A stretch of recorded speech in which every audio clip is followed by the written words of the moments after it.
Okay, I think we're live. Hello, world. My name's Rosie. I'm the creator of Hey Heart Poetry, and I'm joined this evening by Sophia. Feel free to introduce yourself, Sophia. Yes, hi everyone. Yeah, I'm Sophia. I'm super happy to be here with Rosie, speaking about the Hey Heart project and a bit the future of it also. I think that's where I come in. Yeah, and always happy to talk about poetry and storytelling in general. Yeah, so just for some context, I met Sophia. We met online, didn't we? Well, we had some communication online because we were published in the same poetry book. And when we met and we spent some time together writing and kind of collaborating, it just, for me, it only felt right that at some point in Hey Heart's journey, Sophia would be involved in some way. But this part of the story actually comes slightly later on. So to introduce Hey Heart and to tell you guys a little bit about what it is, I thought I might introduce it actually with a poem that I have performed to introduce Hey Heart Poetry as a spoken word evening. So I thought I might start the evening that way. The conversation as a whole is probably going to be around 30 to 40 minutes. And like I say, Sophia is here to kind of, I don't know, we can share some reflections together and to think about where Hey Heart Poetry might go into the future. We have an open chat. If there's anyone that has any questions or, I don't know, maybe insights or reflections throughout the conversation, then please feel free to use it. We will be here to answer in the best way possible. So yeah, I thought I'd start with a poem. Why not, given that we're Yeah, talking go about ahead. spoken word? Huh? And it goes a little bit like this. What is poetry but to be read from lips that crack under pressure, that cannot make sense of love that went wrong, or to put a name to a pain from a place of spirit's play? What is poetry but to be felt from the heart, to be listened to by others that require a fill in, a hug in, a plug in, a pull in by arms that matter? What is poetry but to stamp in purpose, to stand strong, to stand up, to listen forward and reel in life's softness and feel those cushion ribbons? For they're not to fray, they are not to burn, they are to place over a lover's stomach and tickle in places that have been so scarily numbed. Sensitivity is not a weakness. Tears on bed sheets are a serious feat, and going back to what hits hard is a path towards what feels. Please don't harden. I repeat, please do not harden. For poetry sees you, it reads you, it lives in you, proven as we sit here today, ready to hear what human hearts really have to say. So that is the introduction that I have done previously for Hey Heart, and I hope that sort of sets the scene for what the spoken word evening is all about, and that is, of course, sharing your heart and being vulnerable. And so, as that is kind of the context for the evening, I would also like to share the kind of story behind it and where the idea came from. So, I'm an English poet based in Mallorca, and the truth is that the poetry scene here, particularly in the Balearic Islands, is very very small slash kind of non-existent. And I went on a bit of a 10-year non-poetry time where I was very focused on my career and in my relationships. And earlier in 2024, I hit a kind of a place in my life where all I wanted to do was write poetry. And so it came back into my life in a way that felt like a really, really strong creative energy that needed to be shared, that needed to be out there. But of course, living in Mallorca, I didn't see where that energy could go. There didn't seem to be that many places where I could recite poetry and do spoken word. So naturally, I went to the UK. I also spent some time in Barcelona, which of course is Sophia's like kind of home ground, which we will talk about as well there, because the spoken word scene is very different. It has a lot more kind of depth and richness to it. So of course I found it much easier to find people and to connect and to share poetry.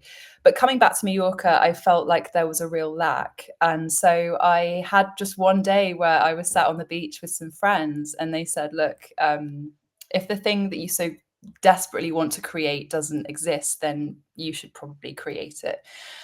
And so I went about starting a spoken word evening. And the magic that then kind of unfolded from that decision has been one that continues to surprise me. And the reason for that is because it isn't necessarily just an open mic. What we've done over the last couple of months, and bearing in mind it started in July, it's still very much a baby, is we seem to have created a very, very safe space for people to share their art and their work. And we've done that across 3 languages, in English, Spanish and Catalan. And this is also a subject matter that I'm sure it's going to come up during the conversation, because one of those languages is Catalan. And we feel it here, particularly in Mallorca. And I think, again, Sophia, like, correct me if I'm wrong, but I think there's also this feeling too in Catalonia that there's a little bit of a gap language-wise between potentially the international community and Catalan as the local language.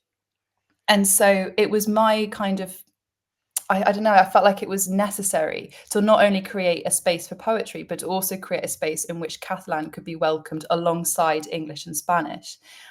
And the magic that's then unfolded because of that decision has been amazing.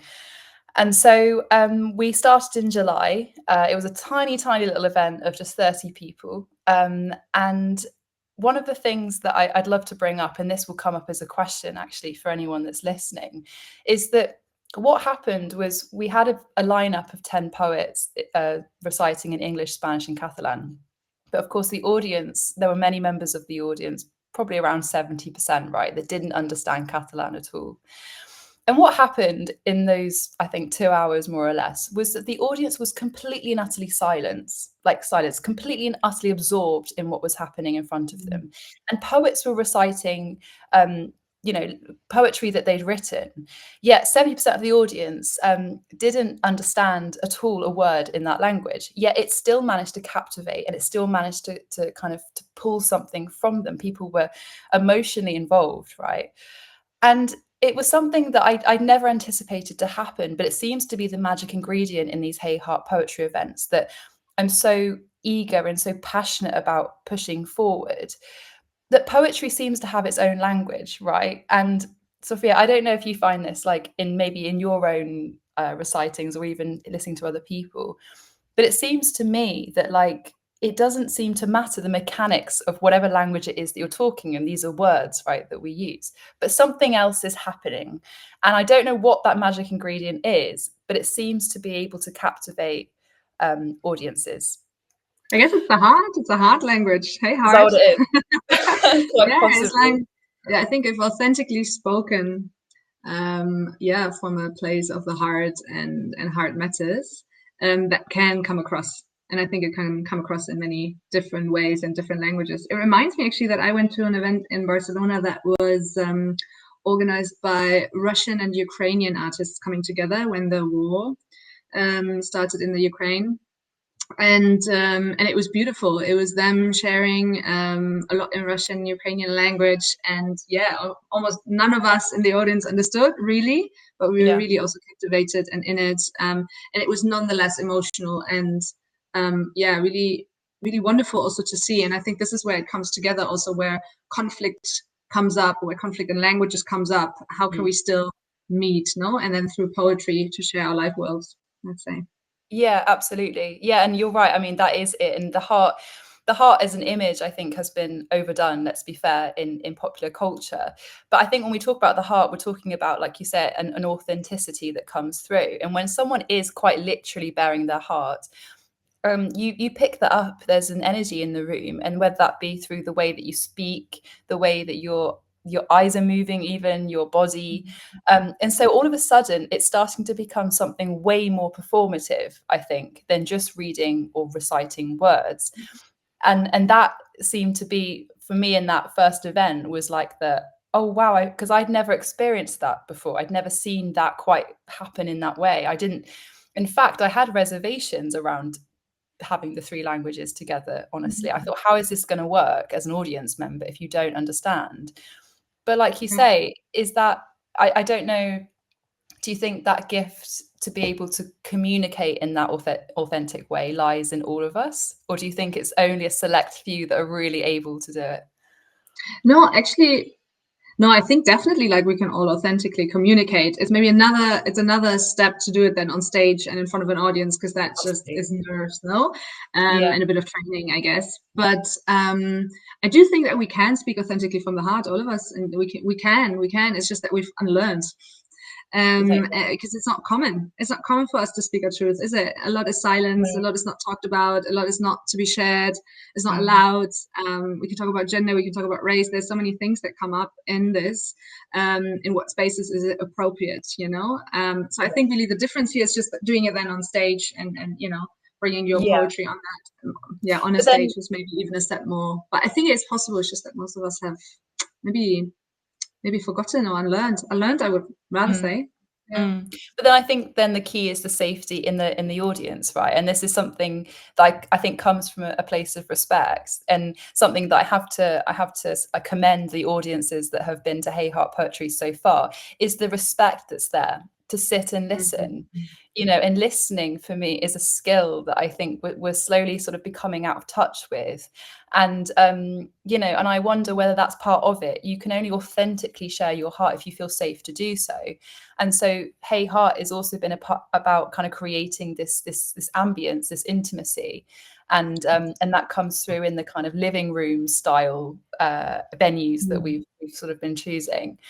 But I wonder if that's also it, because I've been to events before where you have people talking, there's a bar, there's a bit of poetry here, a bit of art here, and I wonder whether that perhaps doesn't feel quite so safe to share poetry or be so Yeah, no, I vulnerable. think the ambience must 100%. I mean, obviously rooms and design and all these kind of things influence us and our attention also. But Mm. I think immediately what comes up for me, knowing you and knowing how you will host, like it's also the host. I'm sure it's also the audience and it's who's attracted to these kind of things 100%. But my experience has been like hosts have such a power to really create an atmosphere, to come on stage and to invite an audience to listen, to Mm. actively listen and to be Mm. respectful. That I Mm. would not underestimate the power of that, because that first person that you are as a host coming on stage, you're setting the scene and you're setting an anchor for everyone else to follow Yeah. along. Of course, it helps if it's also a quiet, intimate place that is cozy and all this. But I really do think that that has a very, very strong impact, and then also to run that throughout the show, right? Yeah, and I To keep think it's an interesting point actually, because hosting, and we've talked about this kind of between us, haven't we, about the power of hosting and the skill in hosting. And I've always enjoyed spoken word poetry and doing my own thing, but I think some of the skills and the kind of magic behind hosting is to be able to tell a story and to be able to connect each poet in a way that feels like an evening, like it feels like it's contained in something. I think a lot of open mics are too, almost a bit too free. So therefore, there's nothing that kind of keeps it together. And actually giving a kind of tie, finding a kind of thread between each poet, and even more so if they've come from different cultures, it can be a little bit tricky until you find the heart, until you say, hey, look, this is what we're all doing here. This is the common action, the verb that's coming out, which is expression, self-expression. Therefore, the link is super easy, because if you're all coming being vulnerable, if you're all coming to share what it is that you want to say from a place of authenticity, then that's the key. But yeah, I mean, it's difficult for me. I mean, I try and take feedback from people who are in the events for me to learn, right, how to be a host. And it's something that we will talk about, because just for context, Sophia will join me in Hey Heart in Barcelona next year, where we will take the kind of the framework of Hey Heart in Mallorca and apply it to Barcelona. And it's a really I'm super happy, because of course having someone else as a host is going to create some sort of dialogue. So not only will you have the dialogue between the poets, but there will be someone else who will bring their own energy to it. So of course we could do this talk again in 6 months' time and probably have even further reflections about what it means to be at a Hey Heart event, to kind of create these spaces, right? But yeah, I wanted to touch upon, in particularly in the second part of this conversation, about the magic that's happening. And one of those things, like we've touched upon, is the fact that there's something transcending the mechanics of language that is, like Sophia has said, the language of the heart, right? The language of authenticity. and the magic then of hosting, of creating that kind of that narrative, as well as the safety in the audience. So I think it's these three components that are creating something something quite magical. And the fact that at the moment there's nothing else happening in Mallorca, it seems to be a reference point for people to come and share their poetry. Of course, when we talk later about Barcelona, it's a lot more saturated, there's a lot more going on. So of course we'll have to think about ways in which Hey Heart might stand on its own 2 feet and find its space, which we will both learn and we will both find out as we go forward, right? But I do, you know, I do really genuinely believe that poetry comes from a place of necessity, and it's been amazing. I don't know if there's anyone in this in this call that has been to a Hey Heart poetry event. Please say hi if there's any of you in any of you out there.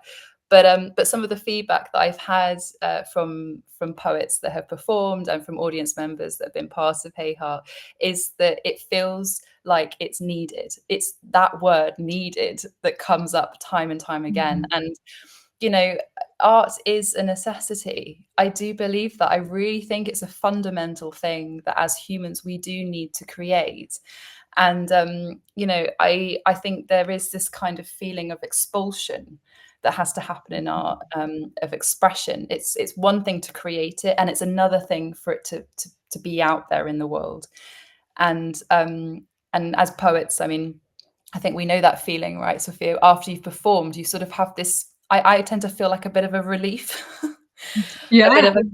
I mean, it can go either way, right? You can either feel like super buzzed or super kind of chill and really calm. But there Yeah. seems to be like this filling in a space and saying what needs to be said. Because I To think you share know it. No, I feel yourself. like it's a shared experience. No, it's this kind of like I don't have to hold this by myself anymore, but I can give it to Yeah, others, and then it can resonate or not. And I yeah, usually have the experience that it resonates at least with always one member in the audience, and that's enough. yeah, You know, just one other person that can resonate, and it's shared, and it's a shared experience. yeah, I feel like that's yeah. really powerful, and in that sense, that's the relief that I feel. I'm like, ah, my story can be heard, and it can be understood, and it can maybe mean also something to someone. Yeah, precisely. And I think sometimes I think if it's only touched one person, that is more than enough.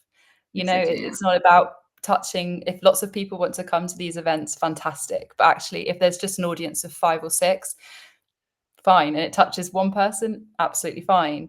And I think you're right. I think it is in that shared experience, and it's that feeling of not being alone. You know, I think so much emotion we can feel on like a scale, right, of many emotions in this lifetime, and we tend to think inwardly that we're the only ones that are experiencing them. But then of course you look back in time and you read poets from various centuries that have touched on exactly the same emotion that you're feeling in that particular moment, Yeah. 500-600 years 100%. before. Yeah, And 100%. you know, and I think that is part of it, right? You're not alone. You're not Yeah. alone.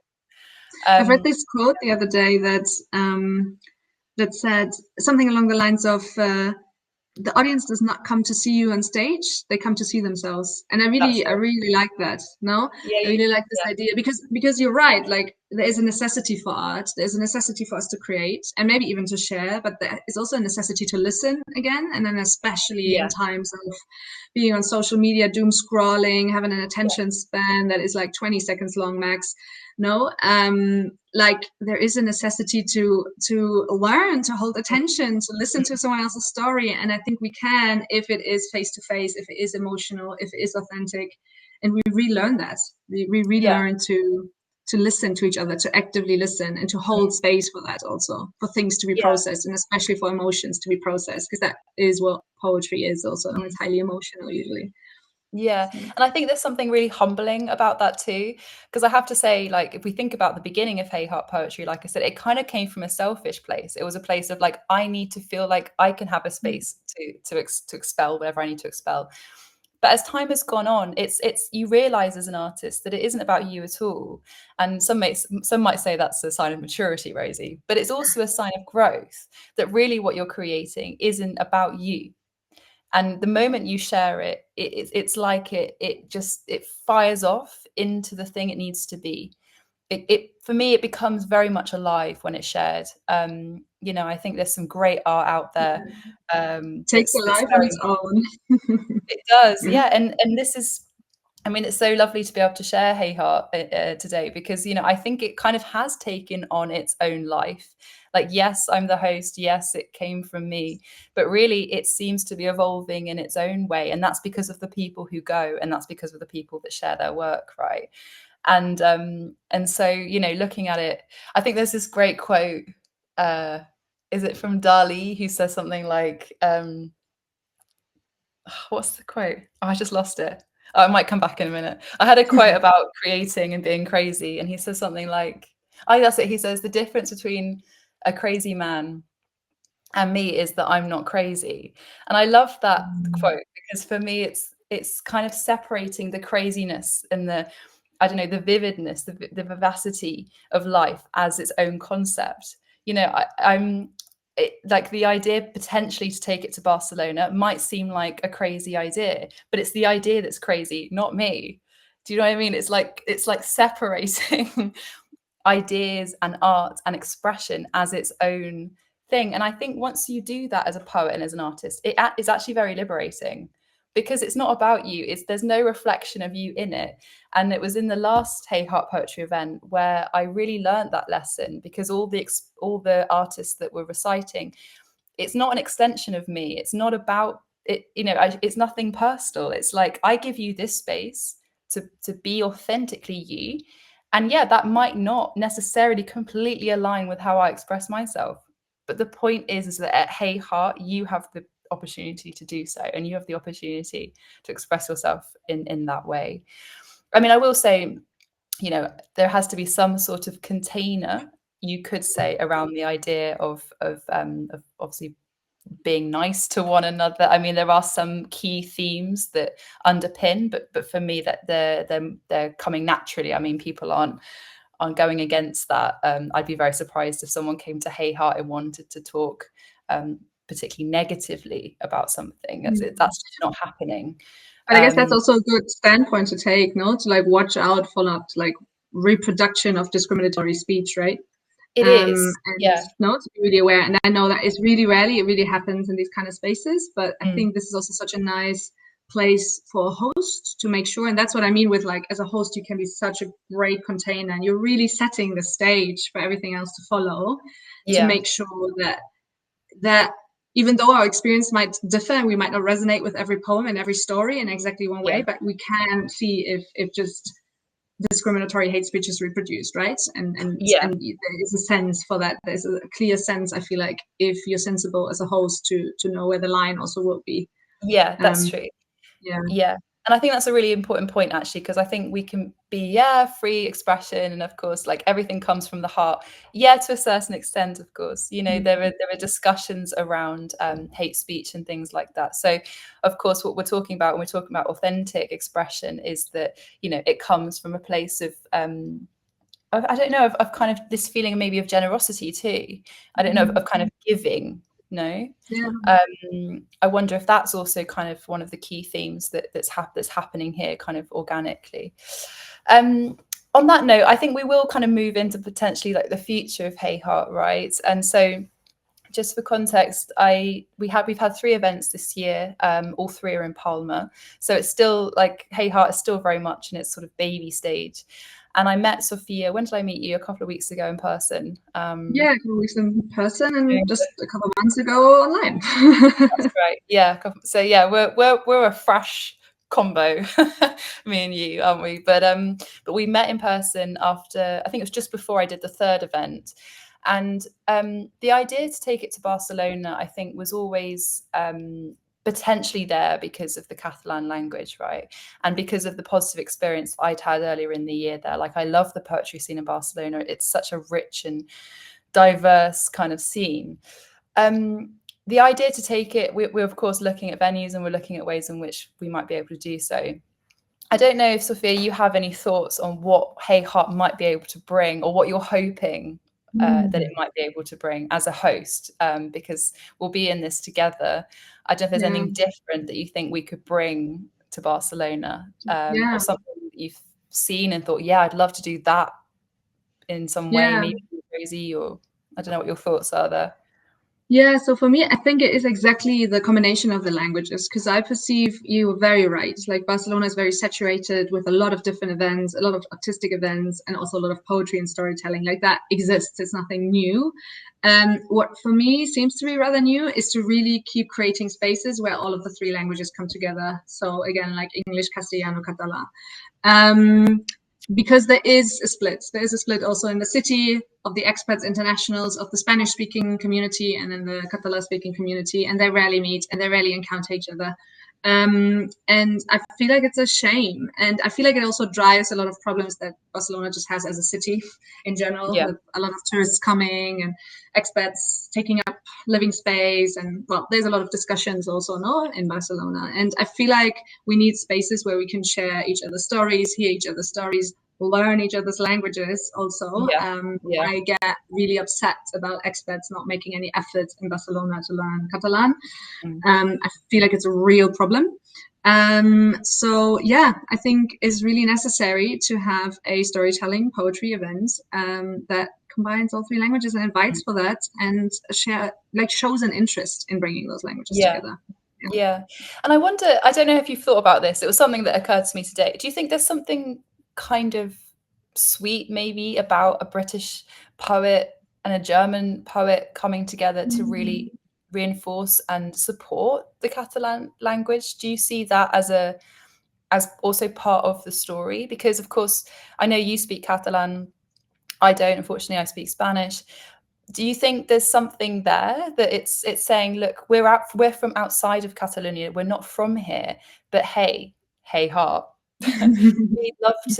we'd love to support the language in whichever way we can, and the ways in which feel natural to us are through poetry. Have you thought Yeah. about it from that angle, like, or do you feel like Yeah, we don't want to overrun it. I think that's the problem. I think the problem is that it's very typically overrun and not looked at, right? And yes, the experts are learning Castellano. That's true, so Spanish, but yeah, very rarely Catalan. Well, I think yeah, it can be really beautiful that we are both experts, but from different countries. And I think it's also really valuable that one of us speaks better Spanish and the other one speaks a bit better Catalan, to really show also the variety of these languages within ourselves. And I remember that I really enjoyed that you were also showing your work online, being both English and Spanish speaking, and playing also within poems, maybe with both languages, which is something that I do with Catalan and English. I've not written German poetry in a while. I could bring that back in. We're missing the German. Abandoned it a bit. But anyways, no, and I think that that will be really, really crucial to have that too. I'm wondering if also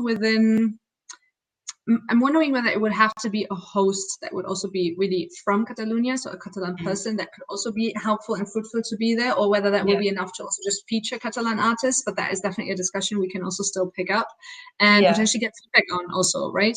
Because I think there's just something where we shouldn't overrun and overpower with the English language. And that's something that I'm more than like aware of. The idea is not to overstep here, or to kind of take anyone's place, or to, that's kind of the last thing that I would want to do. But I do hope there is something beautiful in it, and to not be there pushing English all the time, because of course English is so widely spoken. It's not to say that we discount it. Of course, it's the language that you and I both share. It's my mother tongue, but I think it has its place, and it has its place alongside the languages of the country in which we live in. And I think it's really nice to put it in that place. And it should, right? And that's what integration is, no? I think so. Yeah, I do. Really to come to say, yes, of course we speak our languages, but we're here. We came to your country, and we're willing to integrate and to learn and to know and to share, and again to share experiences and share languages. And I think this is just the risk, and that's a globalized risk with the English language, and I think also the Spanish one. And then there is this also interesting, just political, right? Clash between the Spanish and Catalan speaking parts within Spain, and just an awareness for that clash and for that history also that Catalonia was in, right? That their language was oppressed for so many years. So it's beautiful that language has survived, and it should be celebrated. Yeah. Yeah, absolutely. Yeah, so I think what's lovely here is you can see that at the beginning of the conversation we were talking actually about the fact that language in some ways doesn't really matter at all, because there's this kind of unity right through the poetry of language. And by the end of this kind of conversation, we're coming back round to saying, actually, look at the importance of the three languages that shine through. So there's kind of Yeah, both interpretations to how we look at poetry and how we perceive language, right? The importance, the political nature of language, which it is political, particularly in this case. It couldn't be more political. So there's this, yeah, there's this idea that what unites us is what divides us equally as well. It's this kind of feeling that the human heart is always there as a kind of foundation, and the ways in which we express ourselves we must respect. And I hope that comes through in Hey Heart, particularly when we move it to Barcelona. Is there anything you're worried about? Is there anything you're fearful of? to bring specifically High Heart to Barcelona, or Yeah. you mean about hosting Also, it? as you experience, like as a host and as a poet. Yeah. No, look, I think I'm just really excited to bring it, and I really feel very, very strongly about really bringing the three languages together. And I think this Yeah. is my key thing. I would really have um, I would really hold back if we would once again just offer another event that is only English speaking. Mm. Not that that is very strictly done, I think, with the other events. It's not like anyone is excluded. I want to make sure that that doesn't come across like that. But I have a Yeah. feeling it's not inviting enough for other languages. And so that's Okay. something I feel really strongly about, to be able to do that.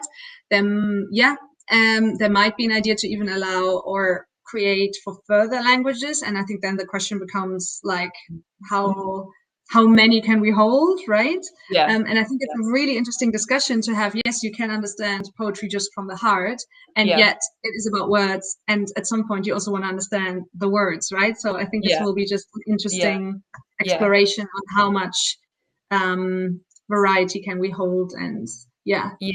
how much can we make Yeah. sure that still audience members can follow somehow, and maybe translate even or not. So I think these kind of discussions, Yeah. yeah, will come up a lot. Yeah. Yeah, definitely. Yeah, yeah, for sure. I mean, let's see. I do believe that the structure, the formula around Hey Heart of allowing people to express in either language, and the audience not necessarily knowing, works. But of course, it does also depend on how the audience are feeling. I mean, there is a little bit of brain power involved. I think, when you're listening to someone in a language that you don't understand, it's requiring another set of skills in a way, because you're Yeah. reading someone, right, in how they're expressing, and that's using different Yeah. energy. Yeah. And that's something that is beautiful to acknowledge actually at the beginning of the evening. That actually, we're not just testing your ears here, we're testing human heart to human heart, and how we understand one another and how we communicate, right? Yeah, absolutely. You know, Yeah. and And I think it's about yeah, and I think as hosts, I think we can just make sure that we keep playing with all of those languages. So to not have an event that then again will be only in English, or another one that will be only in Catalan, but to just make sure that all these mm, different voices and languages can mm, come up also within a mm, show, so that there is a chance to, you know, to always understand at least a good third, mm. if that Yeah. makes sense. Yeah, Right? yeah, yeah, for sure. Yeah, yeah, definitely. Yeah. I mean, there have been plenty of moments in which I've wanted so desperately to include Catalan in the hosting part of it. Mm, But since hosting is still new to me, actually doing it in English and Spanish is enough of a challenge, which is why of bringing in course. you could be of so much help and so much aid, actually. And so therefore you have the three languages playing across the lineup, but also within the hosting, and how you and I communicate will have also be of interest if we're playing in Yeah. those languages, right? Particularly if Catalan isn't quite resonating so clearly with me, and Spanish for you. That's a really fascinating game and space to play Yeah. in. It's definitely So a lot to hold for us, but I'm excited for it. It's a bit yeah, of a challenge, but it will be nice. yeah, yeah, it is. But one that I'm super happy to be part of, and super happy to kind of push forward. I don't know if there is anyone out there who would like to to provide any questions or any insights. If not, no probs. It's all good. We'll assume you're there and that you're enjoying the conversation so far. Um, I mean, we've touched upon a little bit about the backstory of Hey Heart, right? Some of the magic that happens during the events, and then a little bit about the future. I will say also that part of the journey of Hey Heart is to create these kind of offshoots, right? So Barcelona is a place that we will again apply more or less the same formula. But I've spoken to you about this, Sophia. Like there are spaces in Palma, for example, the LGBT space, the LGBT community is again relatively small. So my desire, my wish is to kind of apply poetry to these communities that might need further support, that might need spaces where they can share their voices. And so that community is very dear to my heart. And so in next year, early part of next year, I will collaborate with a venue in the city to do an LGBT evening only for women. And again, that's kind of it's still very much in that line of authenticity and allowing safe spaces, right? And if safety, I think, can be one of the key words that we take away from today, I'd be very happy, because I think Hey Heart is all about that. It's all about feeling safe, and doing Oh, that it's with so funny that you're saying that, because I always use the terminology, as you said, like the heart is already like so overused in pop culture. I have the feeling yeah. that that is also happening a little bit with the safety term. Do And you think? I always like to think, yeah, I like to think about it in a way of like creating a courageous space also, you know, like a courageous Yeah. space to share and to listen. And with that, we create some sort of safety feeling. But I feel like also as a host, it's very hard for me to promise that everyone will be safe, if that makes sense, right? Okay. Because I mean, we Safe. can only do our Yeah. best, but it's hard. It is also an Yeah. individual thing to experience safety or not. But what we can Yeah. encourage is courage, no, and some sort of Yeah. respect for each other, Yeah. and that within that, that is the essence of safety, I'm assuming. But Yeah, yeah, it's interesting. it's true, and you're right. And